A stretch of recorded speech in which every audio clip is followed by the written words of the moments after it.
AutoCAD में बने expert step by step. जी हाँ फ्रेंड्स, मैं हूँ अमित गर्ग और आप देख रहे हैं मेरा channel CAD by Amit. Friends, ये चैनल कैड बाय अमित मैंने आप लोगों के लिए बनाया है जो ऑटोकैड सॉफ्टवेयर में एक्सपर्ट बनना चाहते हैं। जी हाँ फ्रेंड्स, एक्सपर्ट। और ये बात मैं पूरे विश्वास के साथ इसलिए कह सकता हूँ फ्रेंड्स, क्योंकि ऑटोकैड और भी बहुत सारे कैड सॉफ्टवेयर्स पे मैं पिछले कई वर्षों से डिज़ाइन का काम कर रहा हूँ। तो मुझे पूरा विश्वास है कि जो लोग मेरे इन वीडियोस को प्रॉपर तरीके से देखेंगे, समझेंगे और सीखेंगे, वो इन सॉफ्टवेयर्स में एक्सपर्ट बन सकते हैं। फ्रेंड्स, अगर आप किसी भी प्रकार के डिज़ाइन फील्ड से रिलेटेड हैं, जैसे आप किसी इंजीनियरिंग बैकग्राउंड से हैं, आप आर्किटेक्चरल बैकग्राउंड से हैं, इंटीरियर डिज़ाइनिंग बैकग्राउंड से हैं, आप फर्नीचर डिज़ाइनिंग बैकग्राउंड से हैं, या आप प्रोडक्ट डिज़ाइनिंग बैकग्राउंड से हैं, या आप किसी भी डिज़ाइन फील्ड के स्टूडेंट हैं, तो आपके लिए ऑटोकैड ट्रेनिंग एक बहुत ही इम्पॉर्टेंट ट्रेनिंग है और ये आपके कैरियर को एक डिफरेंट लेवल पे ले जाने में आपको बहुत हेल्प करेगी। तो आइए फ्रेंड्स, स्टार्ट करते हैं अपना पहला लेक्चर, जिसमें मैं आपको बताने वाला हूँ ऑटोकैड इंटरफेस के बारे में। एक बार और फ्रेंड्स कि आप मेरे लेक्चर्स को शुरू से लेके अंत तक ज़रूर देखें, क्योंकि मैं अपने लेक्चर के एंड में कोई ना कोई बहुत इम्पोर्टेंट जानकारी आपको दूंगा। तो आइए फ्रेंड्स, स्टार्ट करते हैं। तो फ्रेंड्स, ये है हमारे सामने ऑटोकैड का पहला स्क्रीन।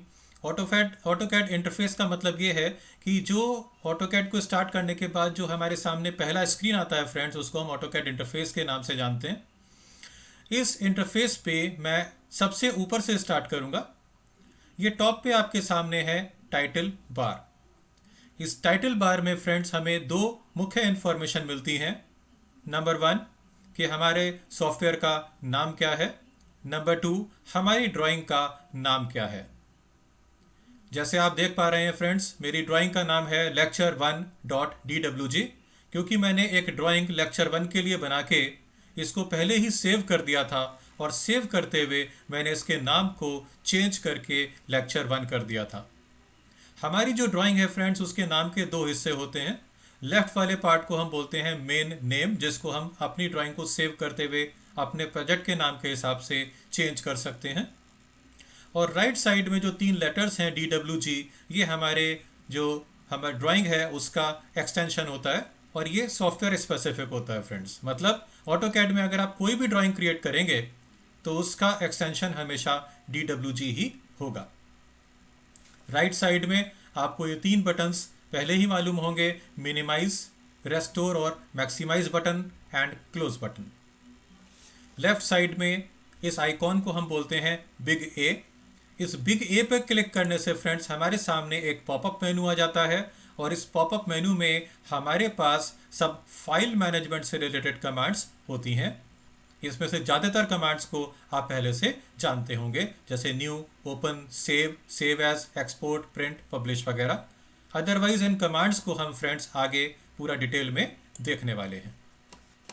इस बिग ए के राइट साइड में आपको यहाँ पर नज़र आ रहा है क्विक एक्सेस टूल बार। इस क्विक एक्सेस टूल बार पर आपको कुछ कमांड्स एक बार फिर से नज़र आ रहे हैं और ये बहुत ही फ्रीक्वेंटली यूज़ होने वाले कमांड्स होते हैं। जैसे एक नई ड्राइंग को स्टार्ट करने के लिए आप न्यू पर क्लिक करेंगे, ओपन करना है तो ओपन पे क्लिक करेंगे, सेव करना है तो सेव पे क्लिक करेंगे, या प्रिंट आउट चाहिए तो प्लॉट पे क्लिक करेंगे, एंड सो ऑन। इस टाइटल बार के नीचे नंबर 2 पे आपको नज़र आता है मेन मेन्यू। इस मेन मेन्यू में जो आपको ये वर्ड्स नज़र आ रहे हैं फ्रेंड्स, ये हैं टैब्स। फाइल टैब पे क्लिक करने पर आपके सामने सब फाइल से रिलेटेड कमांड्स आ जाती हैं। एडिट के अंदर क्लिक करने से एडिट की कमांड्स, व्यू की कमांड्स, इंसर्ट की कमांड्स, फॉर्मेट की कमांड्स, टूल्स की कमांड्स, ड्रॉ की कमांड्स। जी हाँ फ्रेंड्स, जब आप यहाँ पर ड्रॉ पे क्लिक करेंगे तो जितनी भी ड्रॉ से रिलेटेड कमांड्स हैं वो आपको ड्रॉ टैब के अंदर मिल जाएंगी। इसी प्रकार मॉडिफाई में आपको सब मॉडिफिकेशन कमांड्स मिल जाती हैं और डायमेंशन में आपको सब ड्राइंग को डायमेंशन करने से रिलेटेड कमांड्स मिल जाएंगे।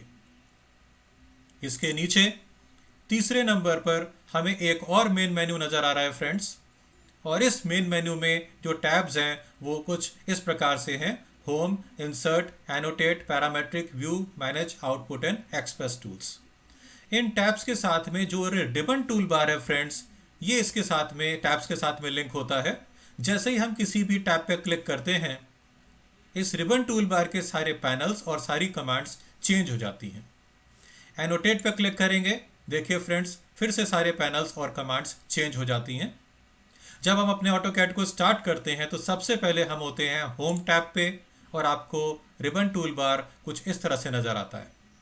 इस रिबन टूल बार को फिर बहुत सारे पैनल्स में डिवाइड किया गया है, जैसे ये है draw panel, modify panel, layers panel, annotation panel और block panel and so on.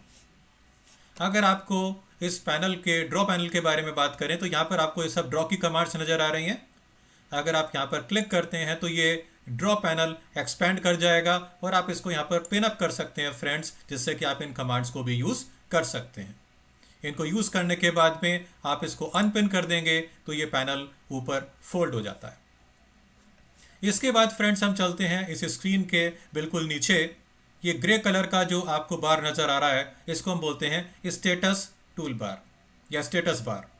Status bar पर आपको यहाँ पर कुछ कमांड्स नज़र आ रही हैं, कुछ बटन्स की तरह नज़र आ रही हैं। ये सब टॉगल कमांड्स हैं और ये कमांड्स हम एक तरह से ड्राइंग यूटिलिटी की कमांड्स हैं, जिनको यूज़ करके हम अपनी ड्राइंग्स को फास्ट और एक्यूरेट बना सकते हैं। इन कमांड्स को हम क्यों, कब और कैसे यूज़ करेंगे फ्रेंड्स, ये सब मैं आपको अपने आगे के लेक्चर्स में पूरा डिटेल में समझाने वाला हूँ। इसके लेफ्ट साइड में आपको यहाँ पे 3 नंबर्स नज़र आ रहे हैं। ये नंबर्स एक्चुअली हमारे कर्सर पोजीशन को इंडिकेट करते हैं कि हमारे कर्सर का एक्स कोऑर्डिनेट, वाई कोऑर्डिनेट और जेड कोऑर्डिनेट पोजीशन क्या है। स्टेटस टूल बार के ऊपर फ्रेंड्स आपको यहाँ पे कुछ कमांड नज़र आ रहा है, इनको बोलते हैं command lines. In command lines पे हम अपनी कमांड्स को टाइप करके भी रन कर सकते हैं। जैसे फ्रेंड्स, अगर मुझे अपनी ड्राइंग में लाइन बनानी है तो मैं यहाँ पर लाइन टाइप करके एंटर करके लाइन कमांड में एंटर कर जाता हूँ और अब मैं अपनी ड्राइंग के अंदर लाइंस को देखे स्केच कर सकता हूँ। इसी प्रकार अगर आप चाहें तो इन कमांड्स के शॉर्टकट्स को भी यूज़ कर सकते हैं। जैसे लाइन कमांड का शॉर्टकट होता है एल, आप केवल एल टाइप करके भी लाइन कमांड में एंटर करके लाइंस को ड्रॉ कर सकते हैं। तो इस प्रकार हमने देखा कि किस तरह से हम कमांड लाइन पे शॉर्टकट्स को टाइप करके या कमांड्स को टाइप करके अपनी कमांड्स को रन कर सकते हैं। अब जैसे कि मुझे अगर इस ड्राइंग को हटाना है तो मैं यहाँ पर एक इरेज कमांड होती है हमारे पास, जिसका शॉर्टकट होता है ई। आप ई टाइप करके एंटर करके सेलेक्ट ऑब्जेक्ट के आगे टाइप करेंगे ऑल, एंटर। देखिए फ्रेंड्स, सारे के सारे ऑब्जेक्ट्स हमारे सेलेक्ट हो चुके हैं। एक बार और एंटर करने से हमारा स्क्रीन क्लियर हो जाता है। सारे ड्राइंग की ज्योमेट्रीज को हमने इरेज कर दिया है। कमांड लाइंस के ऊपर आपको जो रेक्टेंगल की शेप में ये ब्लैक कलर का पूरा स्क्रीन नज़र आ रहा है, इसको हम बोलते हैं ड्राइंग विंडो। जी हाँ फ्रेंड्स, इस ड्राइंग विंडो पे ही हम अपनी ड्राइंग्स को ड्रॉ करते हैं। ऑटोकैड में 2 प्रकार की विंडोज़ होती हैं, एक है ड्राइंग विंडो और एक होती है टेक्स्ट विंडो। टेक्स्ट विंडो पे जाके हम अपनी पुरानी रन की हुई कमांड्स को देख सकते हैं। और टेक्स्ट विंडो पे जाने के लिए फ्रेंड्स आप फंक्शन की F2 को यूज़ कर सकते हैं। इसके बाद लोअर लेफ्ट कॉर्नर पे ये जो आइकॉन आपको नज़र आ रहा है, सिंबल जो आपको नज़र आ रहा है, इसको हम बोलते हैं WCS। WCS फ्रेंड्स एक शॉर्ट फॉर्म है वर्ड कोऑर्डिनेट सिस्टम का, और ये वर्ड कोऑर्डिनेट सिस्टम हमें बताता है कि हमारे एक्स एक्सिस की डायरेक्शन हॉरिजॉन्टल होती है और वाई एक्सिस की डायरेक्शन वर्टिकल होती है। तो ये था हमारा इस ऑटोकैड इंटरफेस के बारे में। अब फ्रेंड्स, मैं आपको जो मैंने अभी आपको सब इस स्क्रीन के बारे में, इंटरफेस के बारे में बताया है, इसी के बारे में मैंने एक पूरा यहाँ पर स्क्रीनशॉट आपके सामने दिया है। इस स्क्रीनशॉट को अगर आप चाहें तो आप इसको सेव कर सकते हैं या आप इसका प्रिंट आउट ले सकते हैं, जिससे कि आपको पता रहे कि हमारे ऑटोकैड स्क्रीन पर किस लोकेशन को हम क्या बोलते हैं। तो फ्रेंड्स, उम्मीद करता हूँ आपको ये लेक्चर पसंद आया होगा। अगर आपको ये लेक्चर पसंद आया है तो आप इस लेक्चर को ज़रूर लाइक करिए, अपने फ्रेंड्स के साथ में शेयर करिए और मेरे इस चैनल को आप सब्सक्राइब भी करना ना भूलें फ्रेंड्स, क्योंकि अगर आप इसको सब्सक्राइब करते हैं तो मैं जो भी नए वीडियो बनाऊंगा उसका अपडेट आपके पास पहुंचता रहेगा। और हाँ फ्रेंड्स, आप बेल आइकन को भी प्रेस करना ना भूलें।